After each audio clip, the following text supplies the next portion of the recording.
Welcome to Chillin' 101. We hope this video helps. You start by opening the document and saving a backup so edits remain reversible. Next, enable the editor pane under Review to see grammar, spelling, and clarity suggestions at a glance. Make sure your language and proofing settings match the document's dialect, otherwise suggestions may be irrelevant.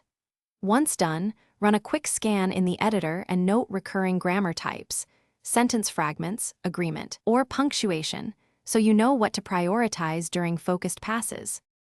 Now run the editor and step through suggestions one by one. Click Explain to understand why word flags something and rewrite to view alternative phrasing. You should read each suggestion in context. Automated fixes are helpful but not infallible, especially for style or technical terms. Use the grammar category filters to focus on specific error types and add correct terms to your custom dictionary so proper nouns and jargon aren't repeatedly flagged. Make measured changes and save incremental versions as you progress. Finish with a read aloud pass. Listening helps catch agreement and rhythm issues machines miss.